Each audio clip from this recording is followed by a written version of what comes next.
Welcome to The Real Market with Chris Rising, the only podcast that brings the real estate conference panel to your headphones. You'll hear from superstars from every realm of commercial real estate, the biggest brokers, the most well-known architects, the largest investors, and the most visionary developers. We'll learn what they do, how they do it, and what drives their success. We'll discuss the latest trends across regional markets, capital flows, both national and global, and we'll explore technology's role in shaping all of them. We'll take a clear-eyed look at where we've been, where we are now, and what's to come. Real conversations, real experts, real insights. This is The Real Market.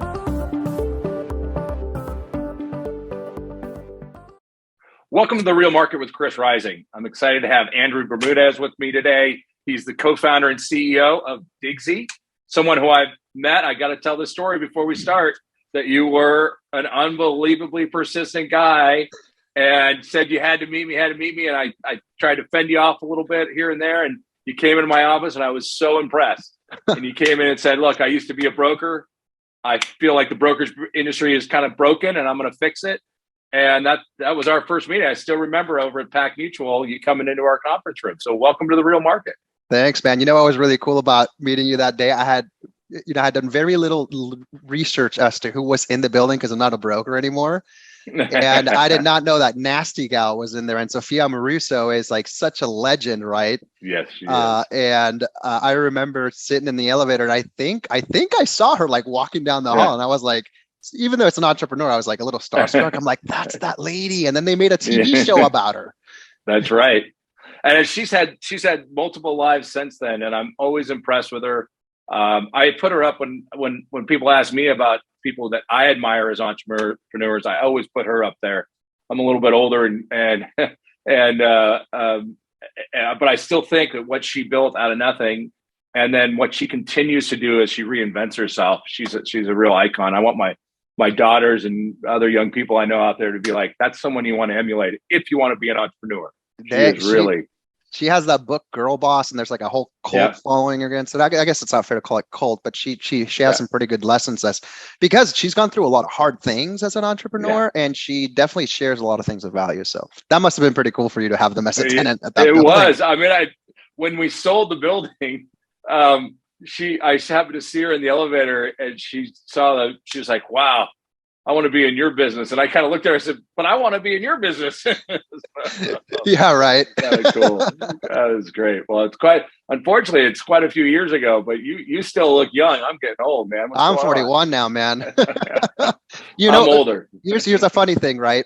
And I didn't know this was possible. So I had a daughter 18 months ago. I think you and I chatted about that when we saw each other at CREI last year, which is a great conference, by the way. So because of the kid, you just don't have that much physical activity. I haven't been able to go to the gym, etc. We once a month, me and my really close friends get together. There's some entrepreneurs there, and then just friends that college, etc. And we went bowling. This is on Wednesday of this past week. We went bowling, had a great time, had some drinks. The next day, I wake up and I'm like, did I sleep wrong? My legs, literally, my legs felt like I had gone to the gym and done leg day because they were just brutal. In fact, today it's even worse than it was yesterday. And I'm just walking around saying, my wife's like, what's wrong with you? I'm like, I think it's from bowling. And then one of the guys in the chat said that he was sore too. This is all from bowling. That's how old we're getting. Well, I'll tell you, as my father likes to say, getting old isn't for sissies. You got to be tough. Good thing I drink coffee in the morning. That's right. Well, I'm excited about this conversation. One, it's going to be pretty freewheeling, but let's start with giving a little bit for our audience at The Real Market about Digsy, so they understand what it is that you do and what and how we all fit together. Yeah. So a lot of the audience members and, people in the industry will remember Digsy as it's gone through its evolution. Like no startup company goes without pivots. Very lucky if you start with product market fit out of the gate. But to really encapsulate it, Digsy today is a one-stop shop for commercial real estate, online marketing, media, and staffing. So what that means is basically I have a central place where I can easily market my properties online free of charge. We don't charge you a cent. That way, when people are searching on Google, they can find your property and, You don't have to pay extra dollars to get more exposure. You can also save time getting stunning nationwide photography, videos, virtual tours to put on your marketing materials to attract more tenants and investors, and also quickly hire pre-vetted and trained, especially trained virtual assistants who can help lease and sell more commercial real estate, right? So we do that for brokerages. We have, the whole office or the whole company is our client for the various services and products. And then we have individual brokers, and we have hundreds of customers across CBRE, Cushman and Wakefield, Marcus and Millichap, SVN, Sperry, Colliers, independent boutiques, et cetera, et cetera. So it's been a fun business to be able to, provide free tools to market your properties online. But then obviously, if I'm getting an asset in Kentucky or I've just bought one, I can just go to Digsy and not have to go search for photographers, et cetera. We have the network, and then the same thing with the virtual assistants that, they're trained and pre-vetted by us and monitored by Digsy. So it makes it like a really one-stop shop to run and grow the business. What I think is really interesting about the business, I think those who know real estate are not surprised that brokers really, an individual broker, no matter if they're at CBJLL or a smaller independent shop, is their own business. And I think a lot of brokers kind of know that, and people in real estate, but people who are entrepreneurs probably don't get that you go to a big shop or a small shop, you're really an independent contractor. And if you're going to have an assistant, if you're going to have a younger broker, you're supporting that. And that's why brokerage is so hard for a lot of people to get into. So what I think is interesting about what you're bringing to people is that something that used to cost a physical person, which could be $50,000, $100,000 a year, and now they're getting the benefit of going to Digsy. But how do you make money? Yeah, it's pretty simple actually. So software's cheap, right? So all we had to do initially was to really get, on the good graces of Google, do a lot of SEO, et cetera, so that we can, have value for the commercial real estate professionals, landlords, brokers, property managers to list the properties on Digsy. So we achieved that.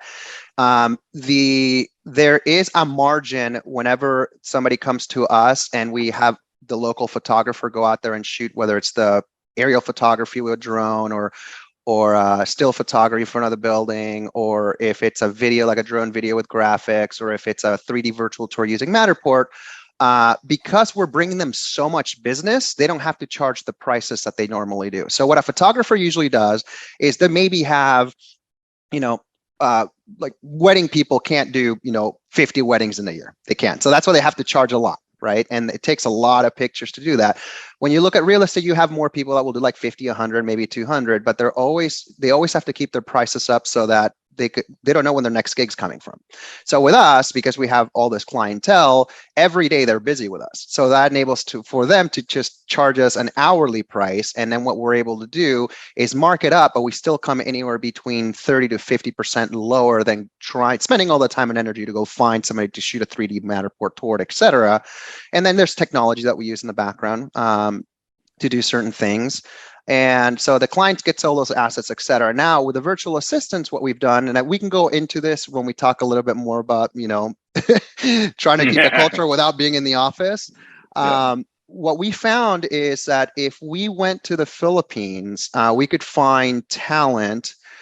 Usually you can hire somebody between $2 to $3 out there, but we went out and we started hiring people. We needed to find people who wanted to work US hours, so different time zones, Pacific, Eastern, Central, et cetera. But they had to have really good English. They had to have like 3 to 5 years of experience. And one thing is we were just hiring for Digsy because we couldn't find people because of COVID out here. Like the resumes were terrible, and still some of the resumes are terrible from what I hear from people. So we decided to go out there and start with things like, okay, let's go find some tenant marketers. And we were pretty surprised. So we went from 1 in 1 month to like 3 and 4 and 5. And then we found we can have account executives, and then we hired like our graphics and marketing people and social media marketing. And then I had posted a video on LinkedIn that we had done this, referring people, and then people started reaching out to me, like individuals like yourself, Chris, like saying, hey, I'm having the same problem. So people who are managing brokerages and individual brokers, like we're not in that business. We did a test where we go, okay, look, we have 3 people in telemarketing, so cold calling and outbound. And we go, what if we do an experiment where we grab, Kevin right here, who's really good. He knows commercial real estate because he's talking to commercial real estate. We have to train him already. We just switch the script to call them building owners to see if they want to sell to as an off-market opportunity and see if it works, and then it worked. And then we had to figure out how to scale it. So we can spend 2 days on that. So essentially what we've done is we're renting out our talent. Mm-hmm. That's pretty, and then of course you have the delta between what you charge us. So our prices start for most functions is $12 an hour. But then the brokers don't have to train, write scripts. The brokerage office doesn't have to train and show people how to put, proposals together, or like say AIR leases or contracts, depending on what state you're in. And then we also monitor their communication and what's going in. But that person from Digsy, if they're working for Rising, for example, when they're emailing internally, et cetera, it'll say Rising, except you don't have to pay for payroll taxes. You don't have to pay for FICA. You don't have to pay for benefits. Digsy takes care of that. And at the same time, you don't have to worry about like managing them, because our team internally is managing them internally, and it's worked out pretty well. But it's definitely not a business we thought, and that's been taken off the past couple of years. Well, what I find interesting is if you look at the real estate industry 5 years ago, let's not even say pre-COVID, 5 years ago, I think there was really credible statements that real estate was way behind on technology, way behind on how they thought about things. It was too white male dominated. It was all of those things. Over the last 5 years, I've seen a change that has been expedited by COVID. I find today, for the most part, brokers very technologically advanced. They're using Microsoft Teams, or they're using Google Workplace, and they're using virtual assistants. But I think it's been a newer thing. I mean, would you agree with that, or yes. Do you think there's okay? Because it definitely accelerated. I mean, if you compare it, what were you going to say, Chris? I was going to say, because I still think there's a group of brokers out there that print out their emails and print out leases to read, but that's a smaller and smaller group. That more and more, I'm talking to young brokers who would use a Digsy and get a lot of benefit out of it. But I just wanted to get some confirmation of that. So just a guess. So at the beginning, I was talking more with customers on like the ground level customers and things like that. And I still have to do that. My goal is to talk to at least 10 customers, people who own the office, who manage an office for, a big company, and then the individual broker. So I spend time doing that on a weekly basis. The other thing too is my team, whether they're success managers in the media business, of photography and things like that, et cetera. So I get together and we get to exchange stories. To kind of back up, yes, it's been accelerated, but I think it's been accelerated, the adoption of technology in commercial real estate, about at least 30%. So what would have taken us to get, like, let's say 7 or 10 years, now it got compressed into 3 years, right? So the thing, actually, that's not 30%, but anyway, you catch my drift. The one thing, though, is if you still look at residential, the residential individuals are still leaps and bounds ahead of commercial real estate. Now, one of our investors is on the board of Zillow, and some of our investors came from LoopNet, and some of my mentors came from that and other, residential real estate technology companies. For example, Tom Ferry, the residential real estate coach, is an investor in Digsy. He's also an investor in a lot of tech companies, and you're probably in some investments with him. But even when I talk to him, even the residential individuals don't adopt technology. I'll tell you the interesting tidbit, though, and why I think we had to do so many pivots. And even though I had been a broker and understood the dynamics, in commercial real estate, you have the agent, right? So let's just call him broker because that's what we use. Then you have the office itself, the brokerage, and then you have the property owner, whether it's a landlord or a seller. Now, the landlord or the seller wants all the best marketing, et cetera. Then they want the agent to pay for it. But if you're doing leasing, a lot of these leasing, unless it's like a huge space for multiple years, they're not making enough commission to go pay for the virtual tours and go adopt technology and doing all this stuff. Second, it's not like a brokerage firm hires like 100 new agents a year. They don't. I mean, the same people that you're talking to in LA you probably meet like 2 or 3 or 5 people, and LA is huge. Out of all those offices, there's maybe 10 people that have been added. And then only 2 of those are going to stick around in the next few years. So what I found out, long story short, in commercial real estate, the way it operates, and you have residential, is residential are hiring machines. They don't care if you're the top broker, et cetera. They just want to get butts in seats because people aren't going to come to the office anyway. and they're going to do everything possible. Like if you sell one house, great, 50% commission or 30% commission or 20% commission, that can be 10, 20 grand that I can have to pay for because you're 1099. So what they do is the brokerages in residential, in order to compete, they've been signing up for all these tools to say, oh, but if you go with me at XYZ commercial or XYZ residential real estate, you get Boomtown, Zillow leads, et cetera, et cetera. So they have to compete for the talent. And there's a lot more talent in residential because it's so consumerized that everybody can do it. Whereas when you go in residential or commercial, there's only a few people that have kind of like that that internal makeup to understand business, cold calling, marketing, et cetera. And at the same time, it takes so long because not everybody buys a building. Maybe for every 5,000 people that buy a home, maybe there's one person that can afford a building, right? So you kind of see that they just don't align. And that's what we've learned that's different is the brokerages and commercial aren't on a high risk speed, but these people are, so they're motivated to buy tools. So here's the one thing that I was going to go back to adoption. You see in residential, you see more and more using them, but at the end of the day, when you look at them, they're not using them. Like the average age of a residential agent is like, I believe last time I checked was like in the 60s, right? Wow. I mean, NAR has all these numbers. And then if you also look at commercial real estate, of course, there's some of us that are in our late 30s and 40s who are starting to take over, but you still have the individuals, in their 50s and 60s, and 50s young, but I would say 60. And some people still stay till the 70s because they don't have to be deal junkies, but they just don't know, like they just enjoy it. But we still have those people there. And even when I talk to like the 30 and 40-year-olds in leadership positions at brokerages today, it's stark how many of them, aside from Zoom or aside from Microsoft Teams, they don't even use their CRM. They don't use different tools. They don't do any social media marketing. I mean, look at that. Like you're always on social media along with me. You're doing a podcast, et cetera. I'm seeing more of them, but it's still we're religious about our CRM. I mean, there is not a conversation that happens in our company with equity or with brokers that doesn't get cataloged in HubSpot. I mean, it doesn't surprise me that there's a lot of people older in the business who don't see an value in it. But I mean, what we continue to say is, what would a tech company do if you worked at Oracle?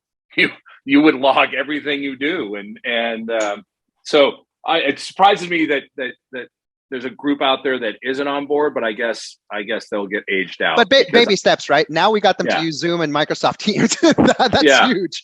That's but huge. I think if you're a 30-year-old broker in the business, when you want to beat somebody using all this technology, I mean, it makes a huge difference, And I think Digsy adds a couple arrows in someone's quiver that their competitors don't have, and so I think it's terrific. And I love the way you've evolved because it's different than the pitch from a few years ago, but it's also meeting a need.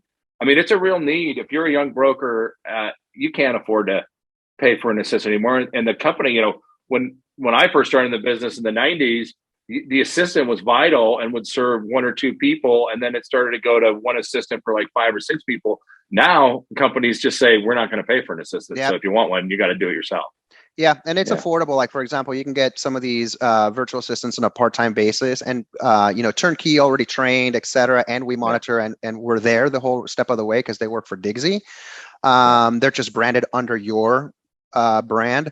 You can get them as low as like $950 a month. And then if you want full-time, you can go all the way up to like, it's like under $2,000 for other higher level roles like graphics. It'll be, like $15 an hour, but also the photography is big. Not every broker or even landlord will go out and get professional photography for things. We see a lot more demand from like investment brokers or institutional landlords like yourself, right? That need to get great photos, stunning looking, aerials, let's say, whether it's Twilight, et cetera. And we're able to do all of this in a box where it's just so time consuming. And the worst thing is every time you go to a different market or even a different city and your photographer that you know and trust doesn't go there, or maybe that photographer doesn't do virtual tours, you're having to either you or your assistant go and try to find the people, look at their work, and then sign up with them and pay, higher prices, wait a long time. So you do all that orchestration, and then you get the work back and you go, this doesn't match what you had on your portfolio. So at least we provide, convenience and simplicity and consistency. Yeah, that's terrific. Well, let's talk about technology within the real estate community. I mean, what are the things outside of Zoom and maybe Microsoft Teams that you're seeing that people are asking you about, but you're not quite providing, but you think there's a market for it? So where could Digsy go if it's? I mean, is it sign companies? Is it just trying to think of some of the basic? I mean, is it CRM help and things like that? You know, it's interesting. I wish more people would ask us for stuff because at least you'd get to see a trend. But they tend to gravitate towards different things. What I'm seeing quietly being mentioned, and it's mainly because I saw that Melissa Alexander talked. I wasn't at CREI this year, and neither were you. But I not because we don't love it. We got to give a big handout to Ken. Oh, they're awesome. Team. No, we couldn't go. No, we couldn't go. We just couldn't go. That was it. I'm bummed. I know you're bummed because we caught up before this. But she was talking about QR codes and how important it is. So I think QR codes and signs, and what people aren't talking about is also NFC. So a QR code, what's interesting is a QR code, here's how I see it. A QR code, you have to open up your camera, and hopefully with people having to scan QR codes at restaurants, be able to do that. But what I think it's even better is NFC tags, which cost like a couple cents. Like if you put an NFC tag on the door of the suite, right? Yeah. You can just tap your phone and it'll pop up and you can just tap it. A lot more user friendly. And then we can link that person and say, okay, here's like the landing page for that suite. Here's the brochure. Here's the floor plan. There's also additional information you can capture with an NFC, which is really cool. But I think things like that. So I'm starting to hear, but very low. This is kind of like the bottom of the pyramid. I'm starting to hear like QR codes and things like that to do that. I think that's very real. I carry a link card, LINQ card that is an NFC and has a QR code if you need it. And I don't carry business cards anymore. I just started doing that too. Yeah, I just started doing that too. Phone and my contact information goes in, and I think you're exactly. I mean, that is something that most people wouldn't know where to find. So that makes a lot of sense to me that you do a tour and boom, you use an NFC and all the information's a file on their phone now. It's so cool because like a lot of the times, like when you tap, there's like different things that you can use like sensors where let's say they tap into, and I haven't quite figured out the technology on this, but I know it's possible where like, let's say a tenant comes in and walks out of the elevator to go visit a customer or a prospective client, and they see, oh, this building's beautiful, let me tap the NFC. Well, there's so much information that you can capture on that it'd be interesting to see, like, let's say if they downloaded the app for some reason, there was a motivation on there, that you can actually pop a notification back to them going, hey, so saw that you tapped on this, a couple of days ago. Do you have any questions? And like prompt them so they don't forget. So there's a lot of cool things you can do, but the brokers aren't talking about that. The one thing is that I always get is about automation, and it's like and it's not because they don't have the technical chops. I mean, commercial real estate professionals run the gamut, but it's such a busy business. Like you were mentioning, you eat what you kill. You're 1099, which means you run your own business. They don't hand you leads. They don't give you the assistant. Some of them might, but really you're responsible for your own business. You just happen to all wear the same jersey, right? Yeah. So the one thing is you have to eat what you kill, and you just don't have enough time to go, and you're not technologist to go and say, okay, how do I get my CRM to talk to my email, and how do I get my email to talk to this, and how do I save time? Like, how do I make sure that all my contacts here are market campaigns? So a lot of like automations that that even if you gave them everything that they needed, they wouldn't have the time or the time to invest to discover these things. So like a lot of automation is big. One thing that I see a lot of is, how do I explain this one? So smarter ways on email, right? So there's a bunch of these tools. There's been just a bunch of these tools in the past 10 years in like the non-real estate side that can be used for real estate. So HubSpot has some of the stuff now, but you have things like Outreach.io. You've got things like SalesLoft and PersistIQ, which is what we use here. But essentially what it is it's a tool that hooks up to your CRM, or you can just use it without a CRM and load contacts in there. And then you can basically, it connects to your Outlook or your Google Workspace, your Gmail. Yep. And then what you can do is you can create these templates that inject first name, last name, and personalized messages, and it'll send the email to that prospect. But then you can tell, hey, if they don't respond to that email in X amount of days, go back to the original email, reply all, so there's context when you follow up and say, hey, Chris, sent you an email about meeting in your office at the Nasty Gal building. Really want to get in front of you, can do that. And that's to do it at scale. But there are some of those rumblings, but I'll tell you, man, it's what I found out is nobody really asked for technology. I talked to somebody, so I'm not going to name him, but he's everybody knows him on Twitter. So he's on Twitter and LinkedIn, very active broker, and always in social media, has always embraced stuff. I had a conversation with him on Tuesday, and I said, hey, man, I had a few minutes. We caught up because we're friends. And I said, dude, what do you struggle with on a day-to-day basis? Like, what are some of your pain points that you think technology would fix, et cetera? He couldn't think of a thing.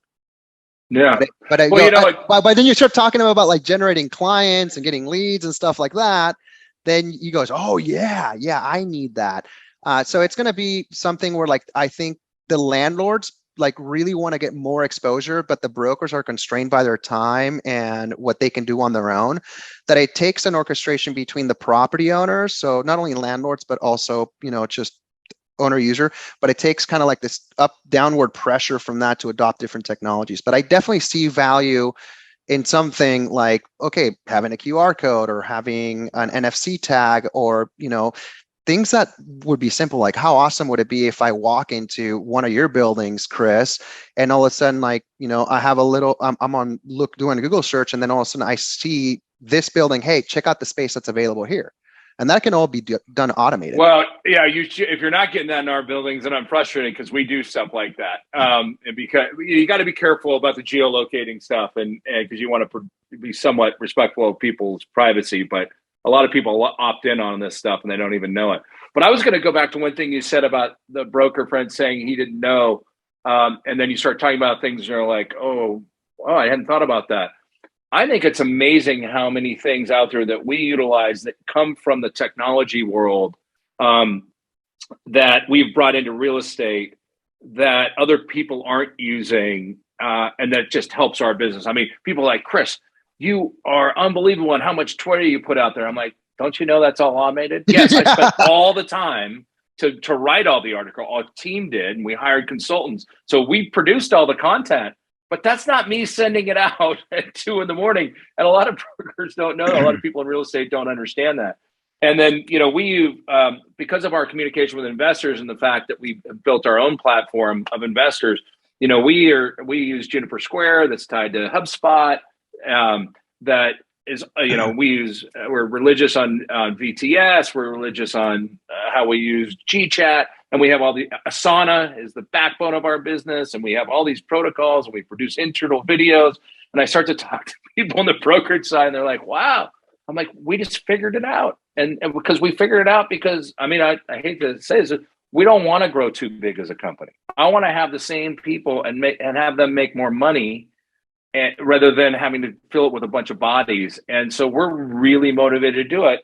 And that's what I say to the brokers. I'm like, if you're 30 years old, you could build the business for the next 30 years that is pretty much automated. Yeah. It really could be, but you got to get out there and do it. And you got to use things like, Digsy getting you in if you're not using a virtual assistant today, and you're a broker, we live by EOS, which is Gino Wickman's, traction tools. And he has a thing about being the traction tool person, saying, if it's something that can be done by someone for $25 an hour, you shouldn't be doing it. Yeah. And you start thinking of it. So he's not you either hire somebody who does it for $25 an hour, or you find some way through technology to automate it, because it's just not high value use of your time. And so I think it's amazing. And the idea, we from accountants, we used to always hire young analysts who would be in our office. Now we hire nationally because of the way we do things. And this might be a good bridge into talking about office and culture and all.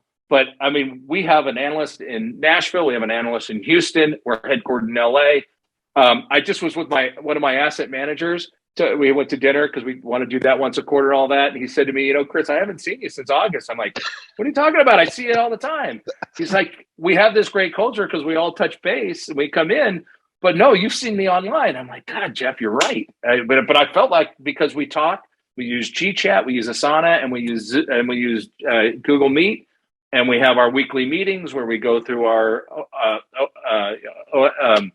operating system, our internal EOS system, and I was like, yeah, but his point was, but we need to do this once a month. We need to be the reason this works is because we have this trust because we've known each other a long time. We've been in front of each other a lot, and so I'm gonna segue it over. So we're the second largest landlord in downtown LA.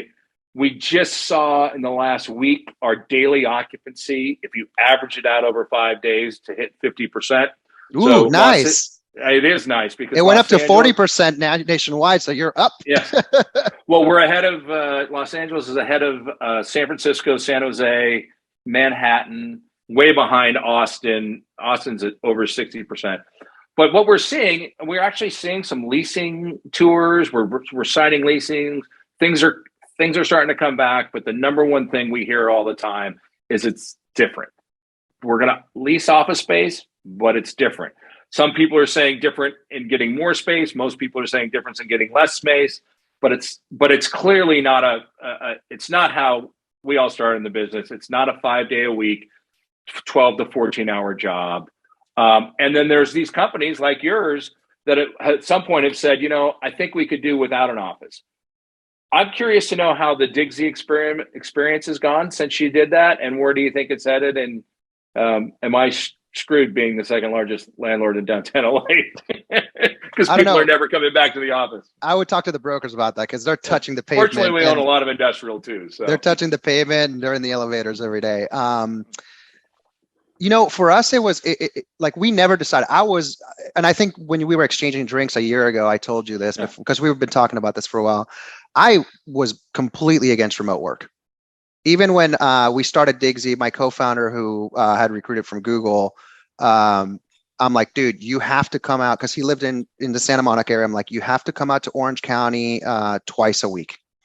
And even those 3 days they were gone, I was just like, dude, it just didn't feel like, it felt like we were in touch but out of reach, and it just didn't feel like a family. But anyway, that we had an office for a long time, and it wasn't until 18 months passed by where we couldn't go. So our new CTO has family and immunocompromised, so he couldn't come anywhere.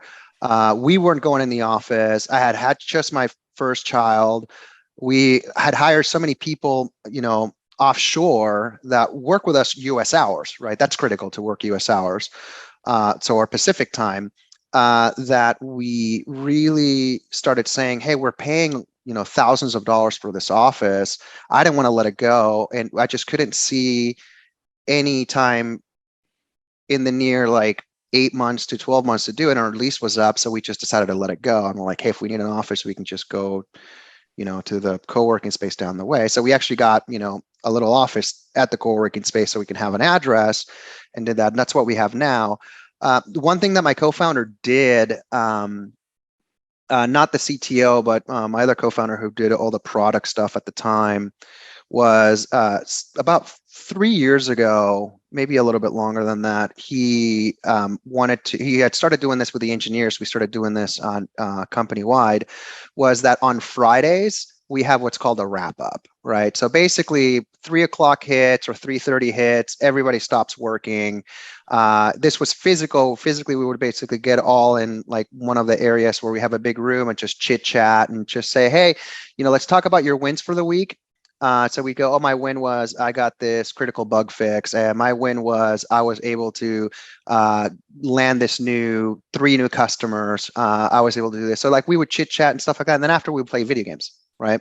So we did that. Obviously, COVID threw that. So we went remote on that. But now by this time, fast forward, for me, it was we're hiring all these people remote. We're not seeing them. Yeah, we're seeing them here, but then, that team is growing, so they have their culture, et cetera. How do we keep the company integrated, and how do we keep our sensors to make sure everything's going fine?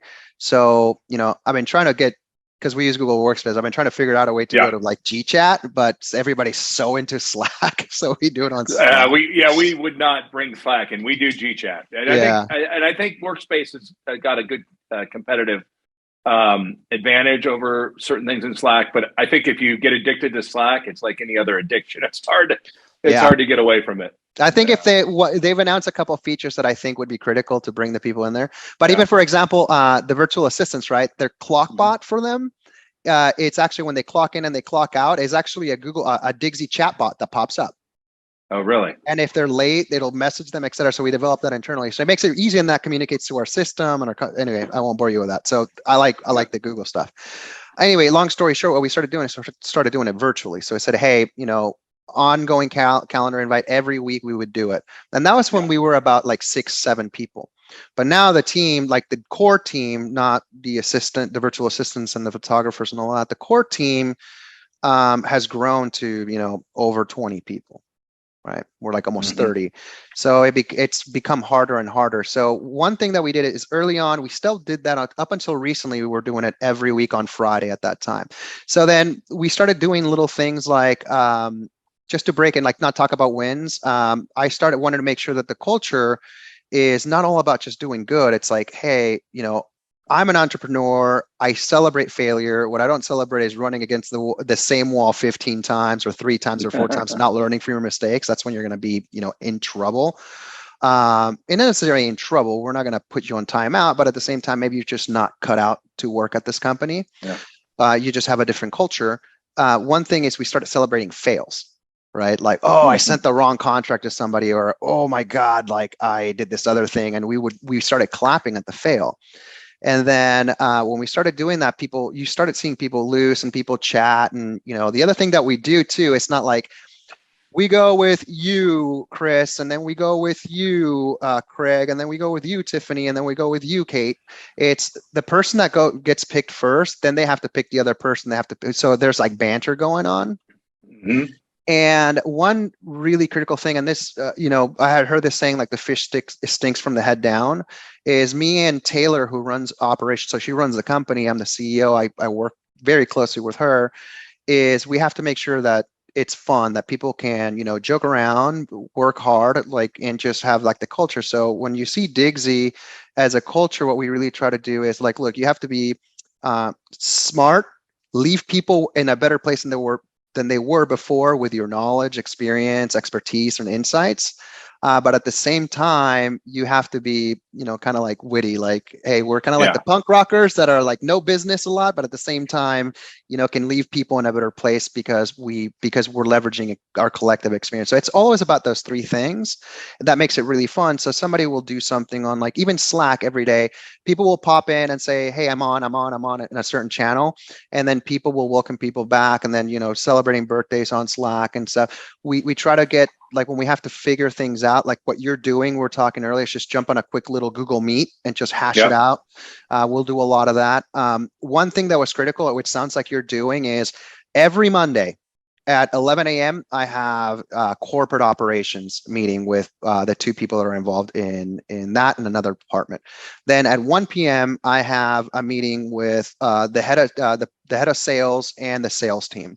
So we're always meeting and doing that. And then we had to become more asynchronous, right? So we found this tool called Notion, where basically we have like this one living agenda.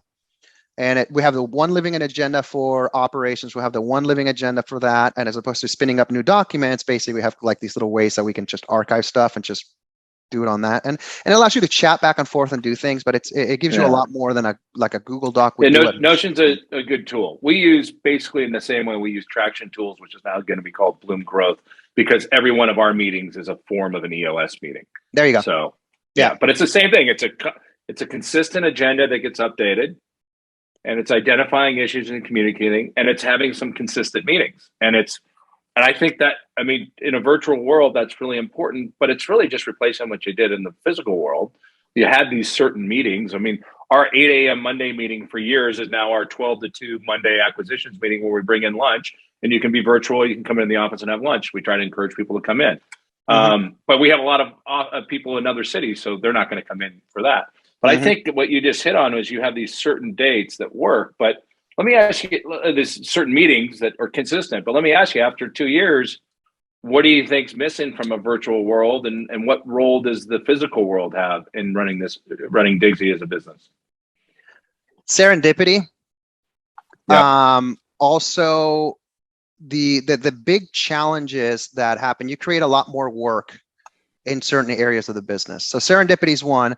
For example, when we were in an office, I could be trying to fix a problem. Maybe I'm in Excel and I'm trying to like do this. And then Patrick, who was working at the time, he's an Excel whiz. He'd be like, "Oh, dude, you're over there. Let me just take a look at your spreadsheet." He goes, boop, boop, boop, boop, boop, fixes it for me.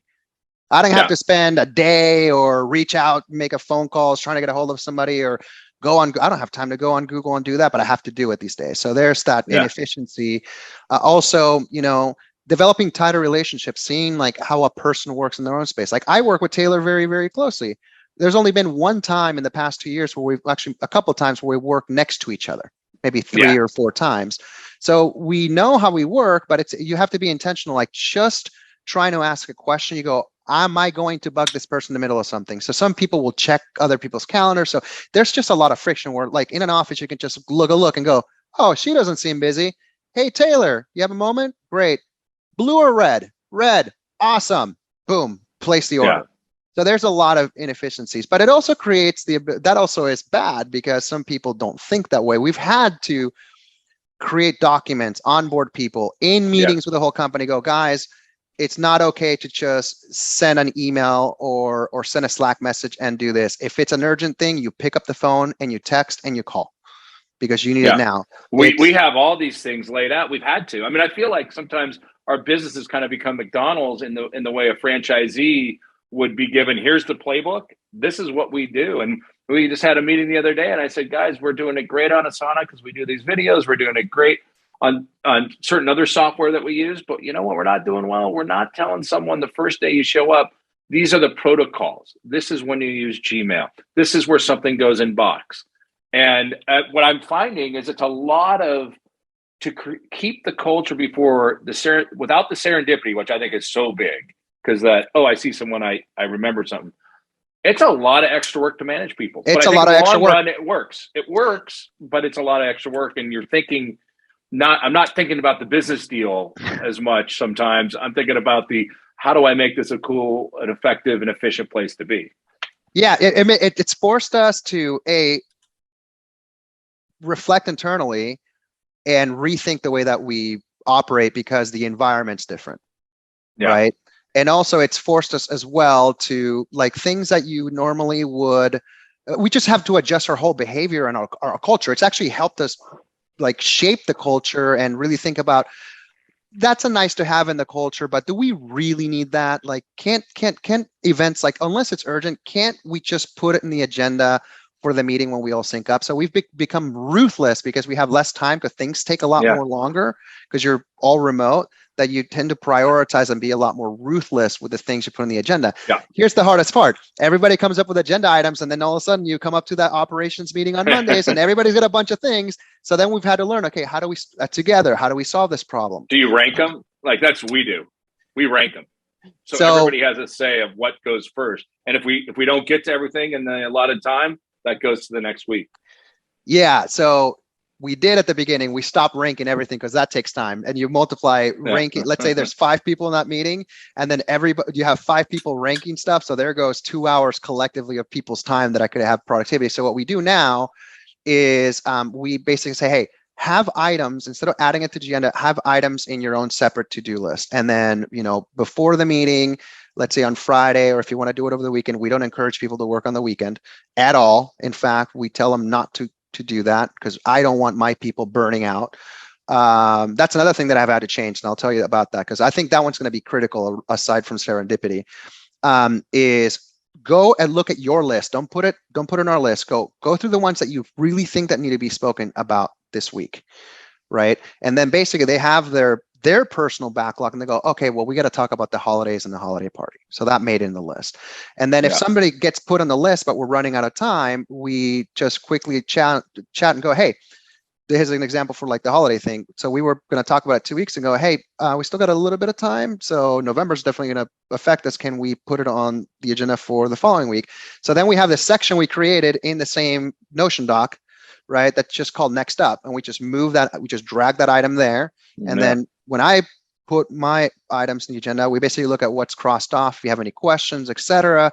And then we go collectively at the beginning, everybody knows that before the meeting, they have to look at their next up items and their things and just be very, very selective as to what we're going to chat about. And, when people first start at the company, they don't, but you see how much work we're doing just because we're remote. Yeah, there's true. Just a lot of churning and filtering. And you know what you haven't even hit on yet is in every group of people, there's some people who just aren't going to get on board with it, who are just like, we have a rule, you don't forward emails. You just don't. It has to go into Asana. If you're talking to somebody in the outside world, that's fine. But internally, and I can't tell you how hard it has been for some people to understand that that's a fireable offense at this company.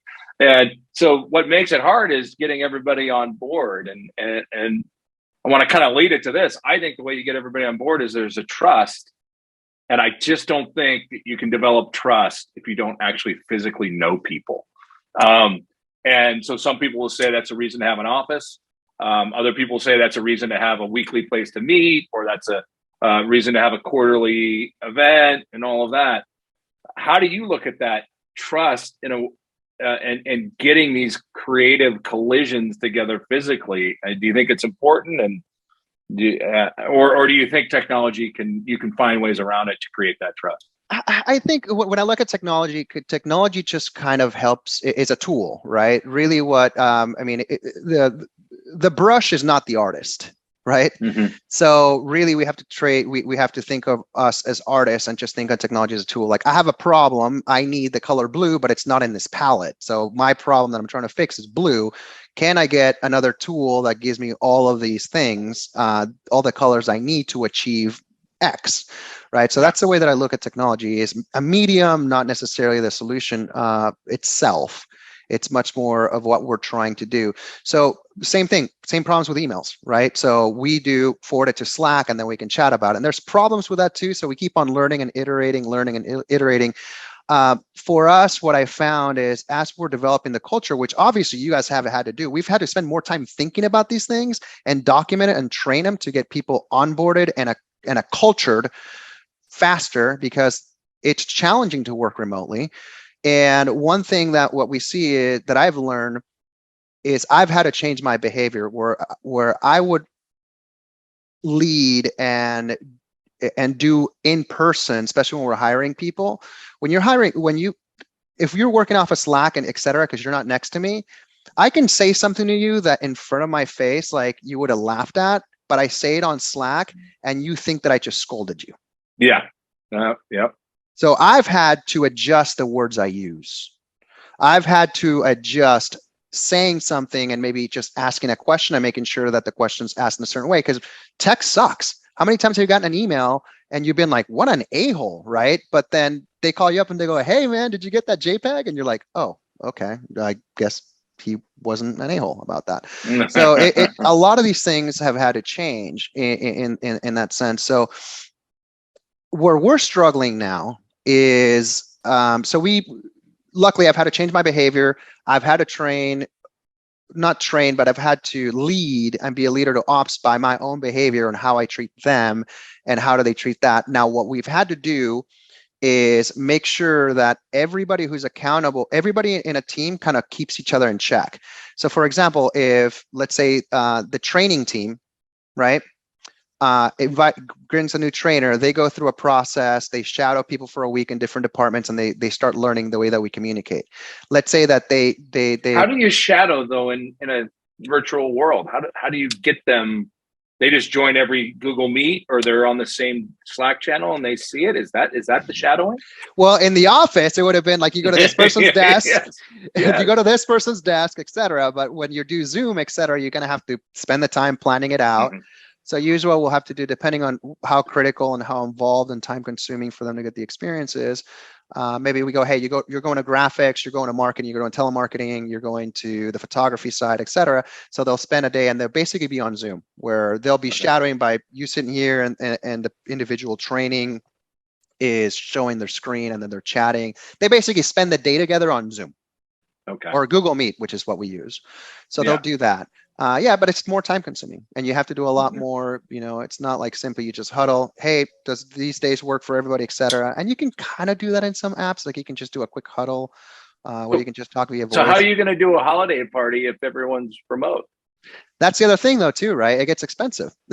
Yeah. Where we might have spent, I don't know, 5-10 grand on that. Now you have to think about flying people over, et cetera. Yeah.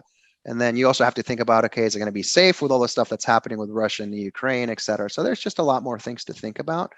But you also get the cost savings and, the fact that, at least for us, people have been more productive working remotely than not. Where the productivity breaks down is where I think, okay, remote, you can make it work, but as you can say, you really have to put the culture on paper, processes and systems on paper. You have to a culture, how teams talk to each other, hold each other accountable, how they talk to management, et cetera. And we're a flat organization. Like I always tell people, I don't care if you're the janitor of the company. If you have a question and I'm the person who you think that will have the answer for you, reach out, right? But we still have hierarchy. You have to have that, right? But we just want to make sure everybody's approach. So I've had to change my language.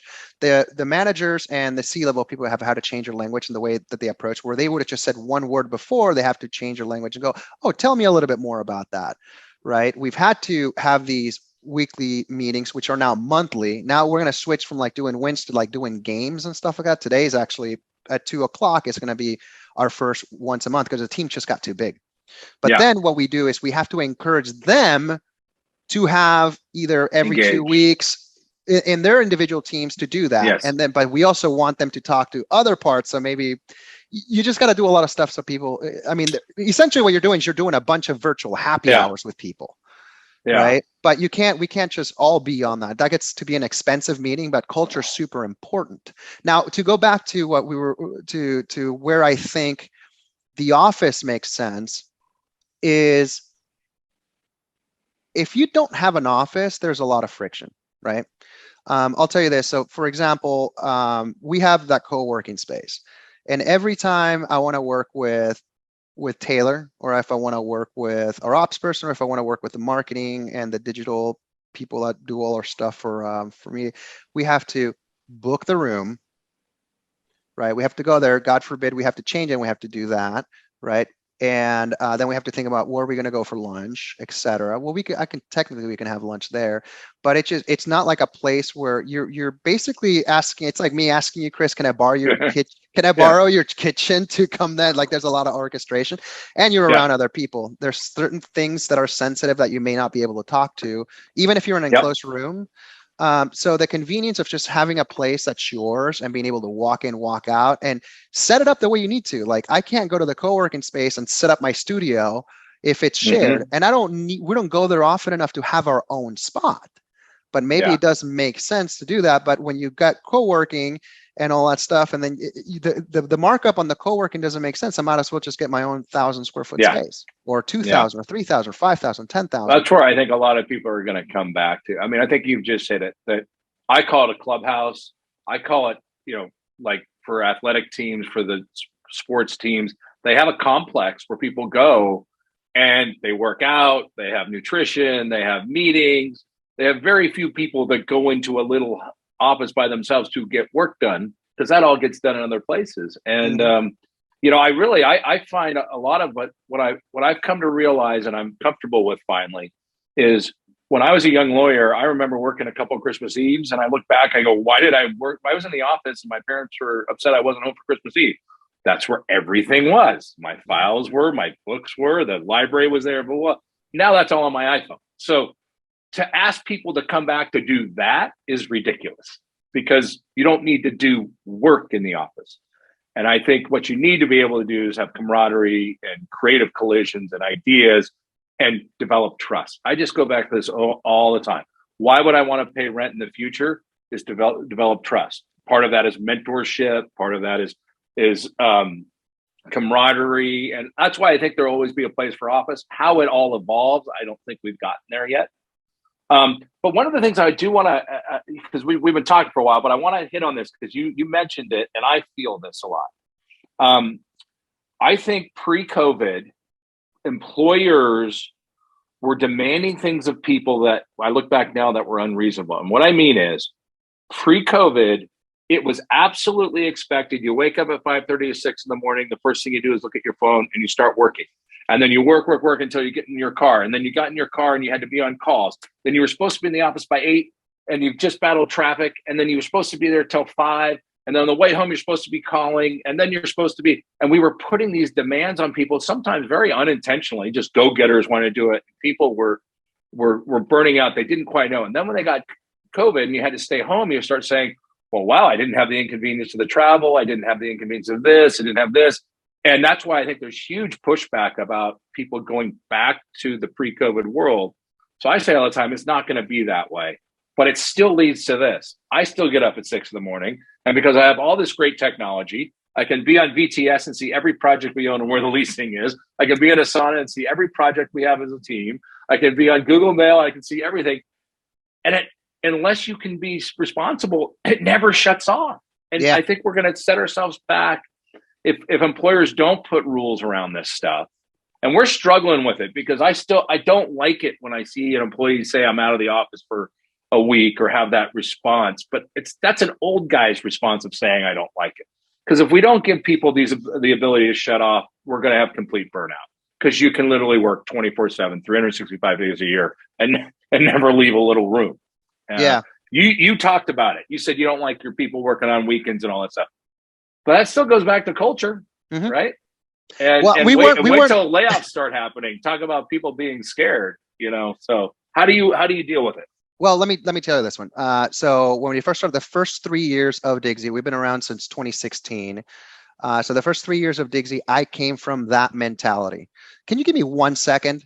I'm gonna do that. I'm gonna pause it. So we'll have to have the editors edit this out. Give me one second. Yeah, no worries.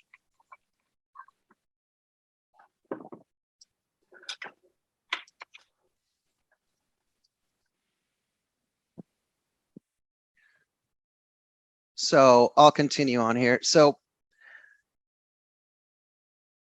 the first 3 years of Digsy, you met me, right? You said I was persistent. I always, coming from commercial real estate, having been born in Ecuador, moved here when I was 12. I didn't have a penny for my name. It was that hustle that made me successful and enabled me to have cash to at least seed the company. I didn't have friends and family to give me money to at least start pursuing an entrepreneurial journey. So I came from that mentality of that. And then also, if at the time, it wasn't until recently, maybe the past few years, even Silicon Valley is all about the developers. Everything's about hustle culture. It's even Y Combinator and the accelerators. You wake up early, work until 9 p.m., grab a bite, and do it the same the next day. As I got older and more experienced, and also having more demands of my time because family and different things that I have to do, I noticed that I was personally starting to get burnt out. And then what I also noticed was that in reading a lot of books and listening to people and kind of seeing that more and more of our generation was coming in, a lot of our employees and our teams were Gen Z, right? And we didn't know enough about Gen Z at this time. But the one thing I said, look, if I'm going to be hiring people and I can't pay them as much as another prop tech company can do, well, at least what I can do is I can create a really attractive environment for them, right? Where they'll be respected. We as a company will always, in our 90-day meetings with them, we'll ask them where they want to go next and help them, to get to the next level and see what we can provide for growth. And also, you can work hard, but at the same time, I know for a fact, because every time that we've had to go out and do our financial models and we've had to raise money to see what the personnel, you can hire 2 people. Let's say you need 2 people that work 8 hours a day full time. You need 4 people. You don't need 2 people. There is no 100% productivity. There's no 70% productivity.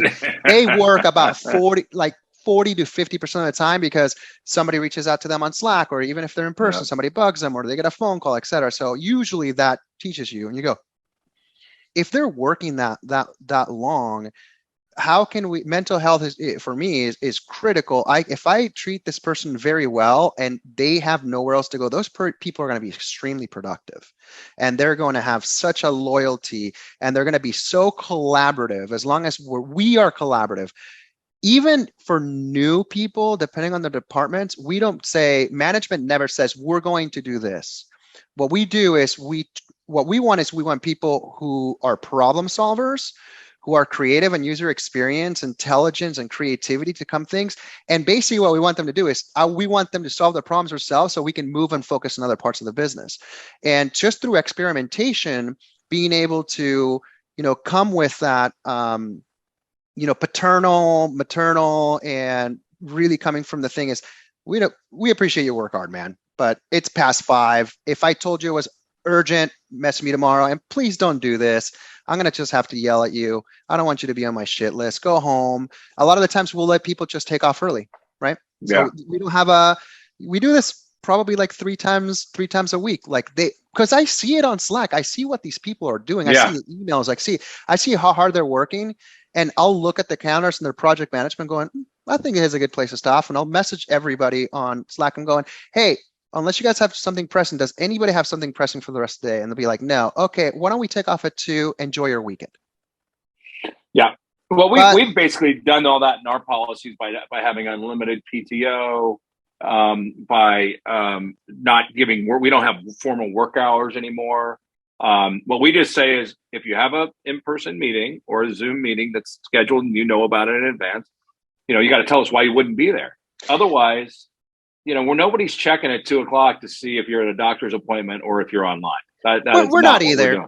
We're not Yeah. either. I think where it differs though is because you're seeing them like message and you send an email and somebody responds to you. We just say, look, don't work past 5. If you have any issues, you have to go to a doctor's appointment or you get anything like that. We also have unlimited PTO. But the magic though that I figured out is I never wanted people to say, okay, I can take off and work at any time. Not that we do have fixed hours at Digsy. Yeah. That makes it really easy for us to kind of manage certain parts of the business, not necessarily the person, because pretty much everybody's autonomous. And when they haven't been, we learn within 2-3 weeks and we let them go. Well, fortunately, the recruiting and the teams do a pretty good job at screening out for like the Digsy culture individual be a fit. But what I love doing is effing with people, man. Like I'm one of those guys that like has always loved like. Is that allowed in 2022? I mean, I don't know. I'm one of those guys that loves poking the ribs and like teasing a little bit, being a little bit of a troll, but in a positive way. So like, if you don't know that you're going to be able to take off at like 1 or 2 on a Friday, we know we're not getting off because we don't have, let's say, the wrap up where the whole the whole company gets together. I'll be like, hey, how much work do you guys have left to do? Would you be able to take all of your responsibilities for today by 2 p.m.? And people go, yes. And I'll just be like, okay, I was just trying to find out. Let's stay till 7. And I'm just messing with them, right? So, but they don't know when it's coming because, I might do it today, or Taylor might do it, operations might do it because we chat a lot. And let's say the next week we just stay the full shift. But it's always like kind of like these little surprises, but we try to do it more often than that. But it's really hard.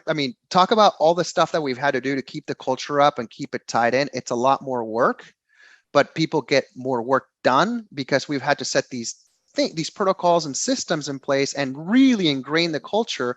Like if people, like for example, on your team, if I had the same situation where the person's not putting that email in Asana so we can comment back and forth on what to do, and they keep missing it, they're going to get written a few times, and then we're just going to let them go.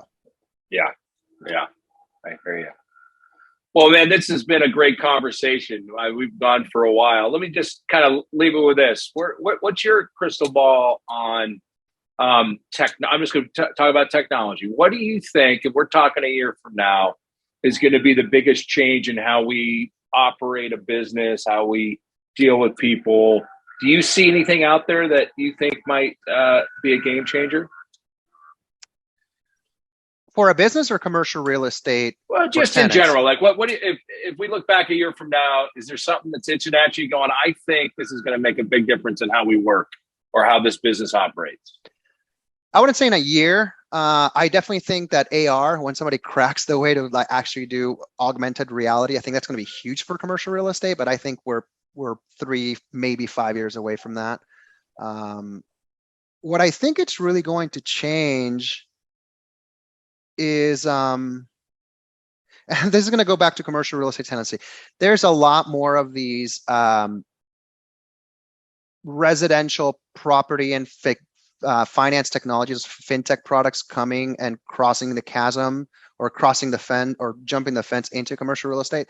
I think one of the big things that's going to be is all of these kind of insurtech / fintech companies that make it easy for a tenant to put a 10, 20, 30,000 security deposit down or increased security deposit down and basically pay it without having to affect their working capital.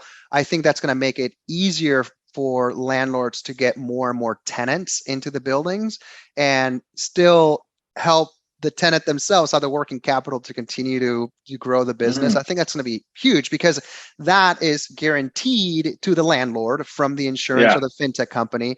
But then all the tenant does is pay a monthly fee. I think that's going to open up a lot of potential business that a landlord. What you're basically saying is all these fintech people have been focused on apartments and allowing people to fund their first month and last month's rent. You think it may come over to commercial real estate? It's already doing it. Yeah, it's already doing it. There's a company. There's a few companies. There's a company called Otso, OTSO.co or .com, and that's what they do.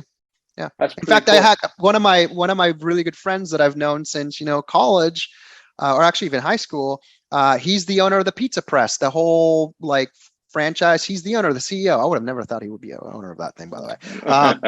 So he is there. He, him and a broker buddy of mine who actually I hired him at Lee and Associates. He's still there. We were on a call and he was asking me, hey, I need a solution like this for my franchisees. I'm like, dude, check this out. He's like, he didn't even know this existed. Wow. And most landlords don't know it existed. Because think about this. Imagine the tenant that's like is on the fence whether to do something like that. And even if it's like 1,000, 2,000, 3,000 square feet, which tends to be a huge chunk of the most multi-tenant buildings, now you just completely remove that friction and you go, look, you pay them like 10, 20 bucks, $300 a month. You keep your working capital.